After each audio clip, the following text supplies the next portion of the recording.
only until humans understand what love is will they comprehend the meaning of life. Almost contradicted, like it's like an oxymoron, like just focus on yourself and the others will improve, like something like that. Like you don't need to touch Exactly. it, it'll change, it'll evolve itself in the right direction, I Mhm. think. Yeah, absolutely right. And like you attract what you want as well, in my eyes. So like the more you like work on self-love, self-improvement, you're gonna attract that kind of energy as well. And Mhm. while you're doing that, you're gonna have a small cleanse in a sense that the more you self-improve, the more you self-love, you're gonna see some people who are like, why are you changing, Henry? Why are you changing? Like they're not gonna be happy with that. And you're gonna see that they need to leave. They already served their purpose to you in this phase, and now they need to leave. Welcome to We Need to Talk, where we try to figure out how to find fulfillment in life and reduce dissatisfaction. Listen to this full episode if you'd like to hear an authentic perspective on what makes life actually worth living. We discuss how once you gaze your eyes upon yourself, you start living your own life, your individual self, and improving yourself. Everything outside of you, which you may have been focusing on beforehand, rectifies itself and actually transforms along with you. So we discussed about other sort of ideas on the duality of life and how really the way you find what you need is by no longer looking for it, or how there is sadness and happiness and happiness in sadness in return. So enjoy the episode. My microphone was being weird again. Sorry for the audio quality. Enjoy the episode and don't forget to subscribe. Let's go. Is there anything in life that makes life worth living, do you think? Hmm. Okay, I have this one answer. The unknown factor of it. Like you don't know what can happen. Mm-hmm. And that feeling can actually kill you or actually make you feel the alivest person on the earth. Mm-hmm. Because I definitely, personally, I have them both on the both ends. I cannot control this. This sucks. It's scary. I cannot control anything. And I was depressed. I was like suicidal and everything. But I was also, wow, man, you never know what life can bring you. It's so full with color and surprising things, you know.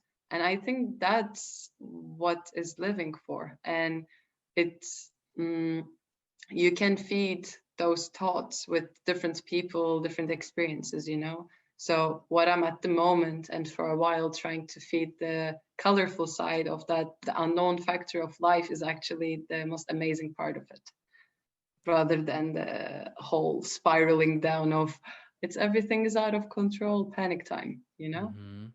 So do you feel like the coloring in the colorful side of that picture, that is already justifying what you anticipated, that uncertainty, like, yo, there might be something cool about life? Are you already seeing the evidence that that thing exists, or?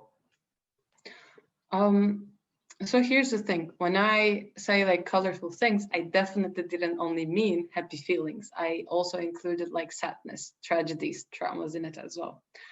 I definitely experienced that in a sense that whenever I thought I was so clever and I was so like intelligent that, yeah, I know that life is shit and stuff, life actually just made me or forced me to become humble and, hey, girl, you have no idea.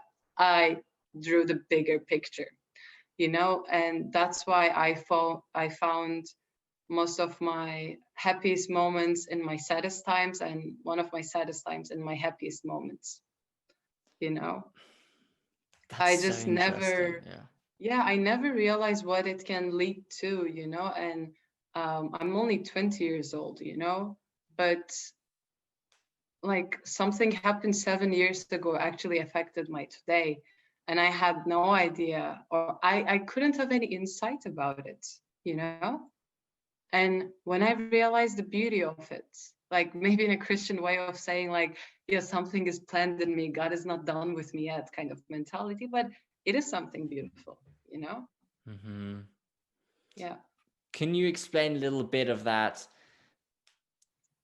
finding the sort of the darkest moments in the happiness, and the greatest, brightest moments in the darkest times, like that sort of, that I find that so interesting, because psychologically there's something in that, something really important. Yeah, exactly. So like what I think is we are very hedonistic creatures as humans. We try to avoid suffering and attract pleasure all the time, you know? And while we are doing it, we most of the time forgot how everything is temporary, you know? For example, like when we're in pain, we think that this is going to last forever. Or when we are like in happiness, I want this to last forever, you know? And when we realize that both of these feelings are like temporary, you can actually find peace and chaos in it. Like when I realize that I'm super happy, you know, I'm very good, very happy. And when I think, why am I so happy? Because I had a very big trauma about it, that now I just feel extra happy. And that's where I find sadness in happy moments, you know? Like, for example, when people cry out of happiness, it's out of sadness. It's a relief. They were very sad about that and very like built up about that. This thing makes them cry. It's a relief of pain, of sadness. You know, that's what I mean. Mm-hmm. Yeah, This is so interesting though. Like I can sense, I've been exactly. thinking about this, but that Yeah, means, man. so what should we even strive for though? Because if we know, like I feel like it's part of the part of the human biology. If you're experiencing a lot of success, your Hmm. body will try to sabotage apart something and make you like pull you down again in order to balance it. But like, what's the, I mean, if you know after a success you're gonna feel bad for a while again because you're gonna crash, or the other way around, if you feel bad you're gonna feel good again, like, well, what's the point of it then? Like, you know, Hmm. like what should Like we even do? yeah, but like that kind of feeling can only occur if you're not in the present moment. You know, like it can Hmm. only occur if you're not enjoying your happiness but planning 2 steps ahead, and it will end up in this very like constant loop of staying still and having not any changes, Mm. you know? Like when we So think about mhm. it like this, every pain is going to followed by happiness, every happiness is going to be followed by sadness. This sounds boring, but when we are in it we don't even realize it. That's what our like life was based on, you know? Like today I had very sad moments, very happy moments, and I didn't actively realize that they're going to follow each other, but when I was in it, they all felt so like harmony and beauty in it. I felt alive with those feelings, you know? But and this can only happen when I don't think about it actively, Mm. I would say. And if you think Yeah. about it, you're gonna create a big as like anticipatory fear, like expectancy fear, you Hmm. know? And I Yeah. had that as well. I was just talking to you. Uh-huh. Like the moments where I feel like, oh, I'm ultimately relaxed. I was like, when this is gonna end, I should be alert, I should be prepared, you know? And you know, like no, like That's so it's almost, I find it somehow beautiful, because what that means is, the takeaway for me, the takeaway from that is like love, beauty, and just the experience of life is embodied in living in the I mean, mhm, live in the moment. We hear it all. You hear that, but it's just, yeah, it actually doesn't matter what's going on in your head, what you're anxious about. Just focus on what you're doing now, on Exactly. like make sure you behave, you know, nicely and lovingly, and then like that's kind of all there is. That's all you need to do Exactly. essentially. Yeah, exactly. Like it just sounds easy, and I think it is easy, you know. I think in my eyes it's the easiest thing ever. However, man, we are complicating it big time because we simply don't know any other way, you know? Like, Mm-hmm. for example, like I was always mesmerized and like get this like brain fart when I think. So I just read this paper that in in the how you say it, like mother's womb, like when they're Oh yeah, in pregnant. the womb, yeah. Huh, boom, exactly. The Mm-hmm. baby is able to think something Mm-hmm. after I think 4 or 5 months or something like that. That baby doesn't know any words, any semantics, any linguistics, any number, but it is thinking something. What can it think? You know? And I think it is similar to what we talked. Like there is no meaning in complexing things, but simply it is simply just the feeling itself. Just feel whatever you have, you know. But Mm-hmm. since we learning things, we are so programmed to like make everything more complex than it is, and we totally forget that before everything, before all of those books, philosophies, educations, we were also able to think and feel without any numbers and words. And what if we were able to go back to that place where simply not thinking and feeling, but only observing, like, you know? That's so. I I think we our I don't want to say like our society, but there's this overemphasis on the intellect, on building the Mm-hmm. intellect, and there's an underemphasis on just experiencing how to experience life. I feel Yeah. because I know I was reading a book and it's a fiction. It's fiction, but it's one of the greatest books ever written, I think. What And is there's it? a pardon. Which book is it? It's called The Brothers Karamazov. I don't know. It's by Dostoevsky. He's like a Russian Hmm. author. Oh yeah, of course, man. Yeah, Dostoevsky. He's a cool yeah, guy. yeah. And there's a quote in it. It says something like, "Only until humans understand what love is, will they comprehend the meaning of life." Something like that. But it's sort of indicating Mm-hmm. only until you are able to feel and experience will you understand the will you grasp the meaning of life, because people tend to, I'm guilty of this, trying to intellectually deduce what the meaning of life is and Yeah, what wisdom is and all these things, but it's not in the mind, it's in the experience where you find exactly.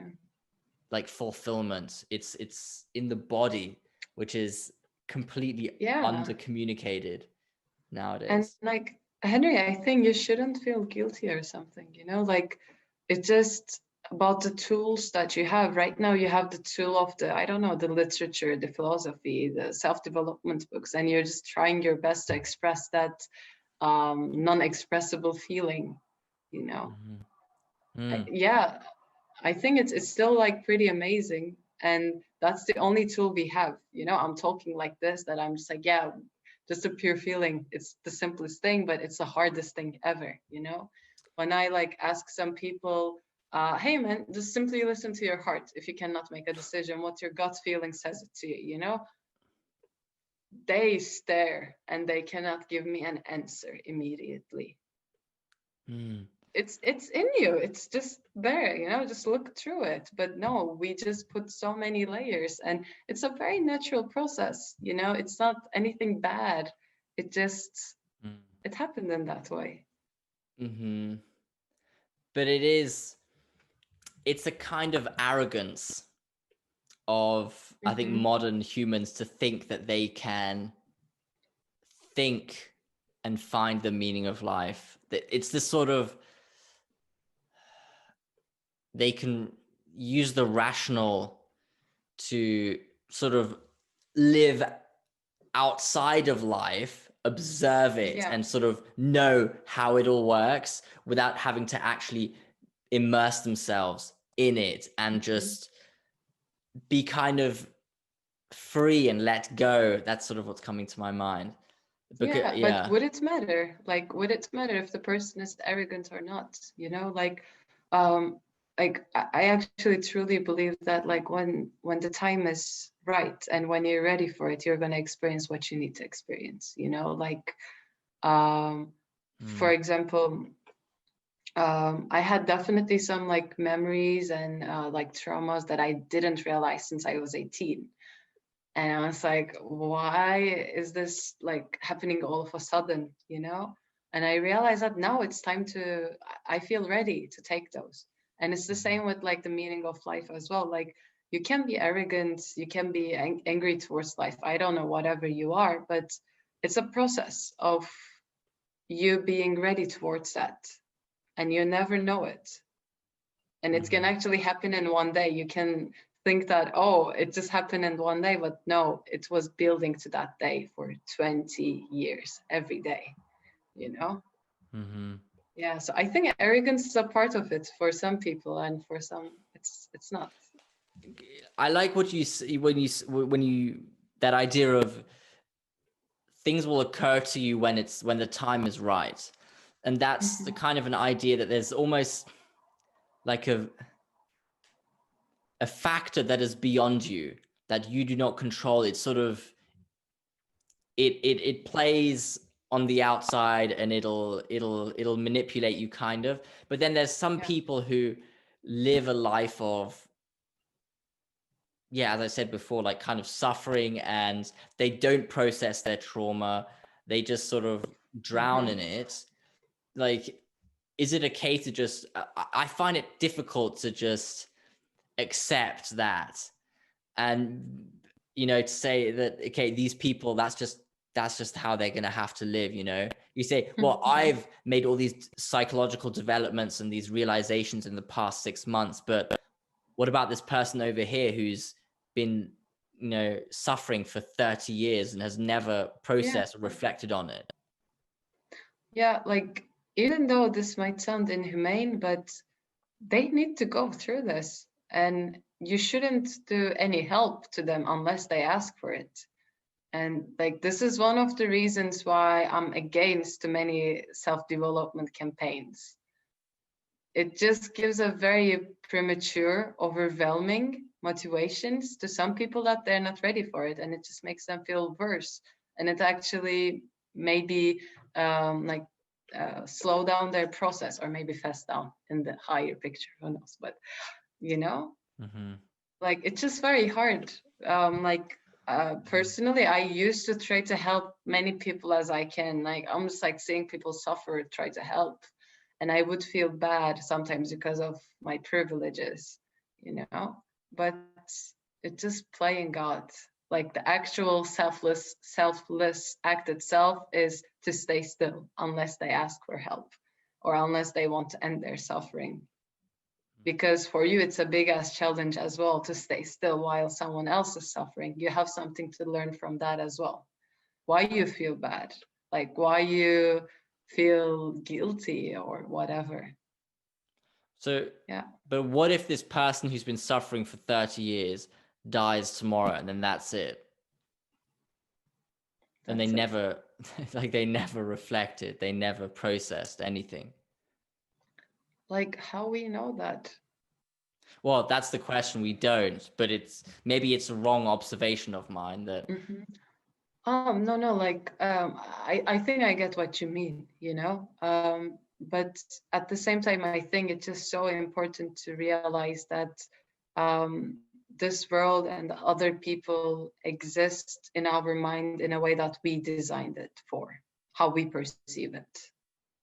You know, like if you're Mhm. colorblind and I'm not, you see everything gray and I see everything colorful, but it doesn't change what exists on the outside. It's just very subjective, right?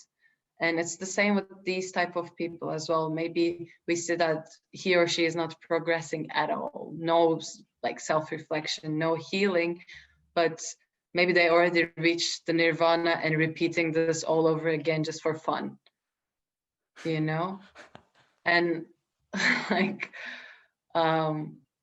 yeah, Mm. of course, this is a very hypothetical idea. And when I think of someone that I'm close that will die, I cannot say it is what it is, you know? Mm. I cannot say it. I would be destroyed. I would be destroyed. I would be very sad, you know?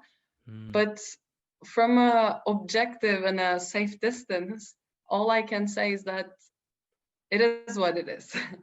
Mm. And that person has their like own process that we are not able to grasp it. We can only have clues, sprinkles about it, but yeah. When you were saying that, what came to my mind is the takeaway, I think, is just focus on yourself, and the rest will sort of fall into place. Like don't judge the stage of someone else's life or where they're at. Like they need to improve or they need to get better. I feel like if you focus on yourself, amazing things will occur as a consequence of it. Like almost contradicted, like it's like an oxymoron. Like just focus on yourself and the others will improve, like something like that. Like you don't need to touch Exactly. it, it'll change, it'll evolve itself in the right direction, I Mhm. think. Yeah, absolutely right. And like you attract what you want as well, in my eyes. So like the more you like work on self-love, self-improvement, you're gonna attract that kind of energy as well. And Mm, while you're doing that, you're going to have a small cleanse in a sense that the more you self improve, the more you self love, you're going to see some people who are like, why are you changing, Henry? Why are you changing? Like, they're not going to be happy with that. And you're going to see that they need to leave. They already served their purpose to you in this phase, and now they need to leave, you mm, know? Yeah, mm. Ah, that's awesome. That's awesome. exactly. Okay. Next question. I don't know if you, I mean, we can maybe touch on this shortly. Do you have any evidence that the non-physical side of human exists? And I know it exists, but for those listening, because I always find it difficult to sort of convey it or Mm, to convince. yeah. Okay, so like when I was doing my minor in philosophy, like my philosophy professor Tim May, he was always saying that like you cannot prove that unicorns do not exist, but you cannot prove that they exist as well. So what are we gonna do? What are we gonna do? It just it's a very scary feeling, you know, because if you imply this idea to many things, how am I not like sure that my whole room is full with cursed spirits that they want to kill me? I cannot prove that, you know, like it's just impossible. However, it has its own advantage that it means that you can simply choose what you want to believe. And Mm, right now, I want to believe that I'm just surrounded by this very nice energy and I'm protected by this unicorn energy outside of my room, you know? So there is no evidence, I think, I mhm. believe. Um, yeah. Mm, I get what you mean, but how about, I mean, it's subjective evidence, I guess, because it relates to one's experience and one's feeling. But for example, when we cry, I always use the same example. I want to hear what you think. When we cry, it tends to be involuntary, like you're Mhm. crying and you can't help it. So your body is responding to something that you're Yeah. unconscious of, but it's responding. So something is occurring within you that you are not aware of, Yeah. and that's something non-physical that is going on. Exactly. Like you can even say, what is gut feeling? Why sometimes we choose something that we think is irrational but feels right, you Hmm. know? Like, I think in those kind of moments, we feel this evidence of the non-material, but also like, at least this is what I think, non-material and material needs each other to interact, to exist, Mm-hmm. you know? Like, you cannot be a mind without a body and a body without a mind. They are like working together. They're giving purpose to each other, you know? Like, if you have a car and no one drives it, no, you need a driver to fulfill its purpose. And the car needs the human and human needs the car, you know? So Mm-hmm. in that sense, like our body is already evidence for that, I would say, you Mm-hmm. know, like, yeah. I mean, we agreed before this call not to talk about it because we're not too knowledgeable on it, but that's essentially what alchemy does, right? Yes, exactly. It's Transforming yourself, freeing the spirit, like the spiritual alchemy, exactly. but it's like the connection between the physical and the non-fit, like the matter and the spirit, something like that. Yeah, But yeah. but Like, anyway, yeah. Go no, ahead. just like a small like addition to it. Like, I think I really like this, and it just like highlights the importance of perception. When you want to see, you would see evidence all over the place in every corner of life if you're looking for that one. You know, if you're looking for an evidence that life is beautiful, you're gonna see it everywhere. And if you want to see that like spiritual realm or the non-material realm exist, you can simply feel it when you close your eyes or when you Mm-hmm. sleep or anything, you know? Mm-hmm. At least that's what I think, but there's a lot of different schools about it. Hmm. Yeah. Mm. It's like the idea you'll see a miracle if you're looking for a miracle, but you won't see the miracle if you're not expecting it. If you're like, do you know what I mean? Yeah. There's this idea that um, it's a biblical idea that people are waiting to see the evidence of something like God's existence. They're waiting to see a Yes. miracle, but Yes. they will never see it because they're not looking for it, kind of, or they don't. Confirmation bias. Yes, but it's more Mm-hmm. than just a confirmation bias. It's like you need to have a certain lens to see Mm-hmm. the beauty of life. It's not just going to appear. You need to like project the beauty on something, kind of. Yes. This is the same thing what I meant by Play-Doh. Yeah. Like, you know, like you can make a pottery out of it or like a rock. You like, it's very easy thing to say that, yeah, you can create your own destiny, blah blah, you know, those kind of cliche things. But to a certain degree it ends in that way in my eyes, because like life itself is beyond our like grasp, beyond our imagination. And this can give a lot of freedom and a lot of creativity about what we want to do with our life. And Mm, if we have the strength and if we have the resources, we can be like the most amazing artists in terms of life. Like, imagine you're free from all of the obstacles, restrictions that you learned since this age. What can happen? And I think we see those small peaks in the world of like art and expression, you know? Like, some people just draw the most amazing paintings that we're like, wow, how did this exist? Or the music, you know, like for example, classical music, it doesn't have any like lyrics or whatsoever, and it just gives so many feelings to so many different people. It just shows that there's a big space for interpretation and creation, mm, and in the same sense, destruction as well if you don't like something. mm. Yeah. God, there's so much in there, Yeah. but I Yeah. guess we'll need to articulate that some, or I don't know, try to I don't know. Anyway, let's do let's do one more question I want to ask you. What Yes. do you understand under the concept of God?